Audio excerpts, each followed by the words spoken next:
It wasn't a conspiracy theory after all. I mean, we already knew that, but it's good to hear it from the horse's mouth. The horse in this case being Kurt Weldon, a former member of the U.S. House of Representatives who represented the 7th District of Pennsylvania between 1987 and 2007. In a Tucker Carlson interview that aired on Monday, he said this. It's like Libya. We were the ones that caused Gaddafi's death because Hillary Clinton played a game over it. I hand-carried the letter back from Gaddafi offering to resign. The U.S. didn't want him to resign. They wanted to kill him. Why? Because Gaddafi, at every meeting I had with Gaddafi, he wanted two things. He wanted to unite the African continent into a group of nations economically, like the European economy. He wanted to base it on the gold standard. And the U.S. and Europe didn't want that. The other thing is they wanted control of his oil, and they wanted control of his sovereign wealth. So Gaddafi had to go. That's outrageous and it's wrong. So the reason NATO bombed Libya 7,000 times in just 8 months, destroying the country's strategic infrastructure and reducing it to the Stone Age, was that Europe and the US did not want an economically unified Africa in control of its own natural resources and sovereign wealth. So why does the idea of a united Africa scare the NATO alliance so much? Short answer, money. The answer is always money. Or to be more specific, the empire's monetary and economic system, which dictates that for those in the imperial core of Western Europe and North America to consume excessively using their overvalued fiat currencies, those at the imperial periphery of Asia, Latin America, and Africa must extract and produce at the lowest possible cost. Asia is designated as the cheap production zone in that imperial economic system, and Africa is designated as the cheap extraction zone for raw materials. And then along comes Gaddafi with his big ideas about African economic and political unity, with the money to actually back up those ideas. This guy was dangerous. You see, the empire knows better than any of us that if Africa was to streamline itself into a single economic entity with 1.5 billion people, and the world's youngest and fastest growing population with the ability to move people, goods, and services seamlessly across 30 million square kilometers on the world's most resource-laden continent, Africa would experience a rapid economic breakout of the sort that would overshadow even that of China. The empire knows all of this, of course, because African poverty itself is an artificial imperial project intended to keep raw materials cheap. The poverty is a feature, not a bug. You see, the economies of the imperial core are welded to this idea that wealth and power should lie not with those who have the capacity to work and produce value, but with those who have an inflated capacity to consume, a consumption capacity that is built entirely on artificially overvalued fiat currencies like the dollar, the pound sterling, and the euro. We're the big market. The advantage we have over everybody is that we're the big market. Basically, they don't want to work, but they want to consume most of the fruits of everyone else's work in the world at an ever-accelerating rate. And for this false system to continue to exist, Africa's artificial poverty must be maintained carefully and ruthlessly, using nonsensical borders, obstruction of trade, infrastructure financing, and political stability, and maintaining Africa's 41 useless, non-convertible, dollar-dependent pseudo-currencies that constantly depreciate and make Africans poor. Gaddafi's dangerous ideas were meant to upend all of this. Well, not be having any of that now, can we? So the empire did this to him. And did this to Libya. Wow.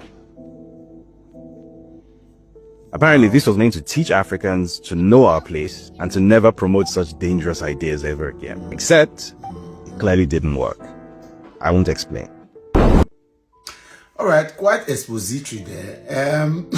Even though new but not new, secret but not secret, public but not public, a lot of thoughts there. But it's good to be re-energized, to be reminded of where we are, and so that because it's looking like we are seeking solutions from the people that put us in this mess. And this is against the backdrop of understanding why the exploitation of Africa in the first place had happened after the Berlin Conference. And again, it is giving me cause. I've been having conversations recently about certain things, and while we are asking for a more democratic country and all of the things we are, so sometimes we ask ourselves, would Western democracy and Western capitalism, would it ever save Nigeria or save Africa?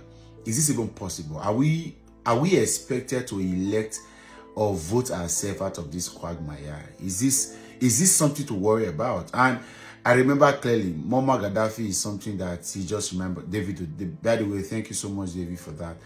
Reminded us. I remember Patrice Lumumba and all of the things that has. So a whole lot of things continue to, and unfortunately, where Ibrahim Traore is taking Burkina Faso towards where we were for years with military head of state, and they were greediest. They were the most foolish without any apology. And the other day, one of these Maradonas and came to write a book, and people went there. So we had a chance to have emancipated ourselves, and on the long run, emancipate Africa. The reason why Africa is still sitting down right now is because Nigeria, supposed giant, because of its population, economic, human, and even mineral resources, sat down for too long. And right now, we are hoping that Burkina Faso begin to do a lot of things. I was reading some days ago, and I saw that the man said he has escaped over 19 assassination attempts.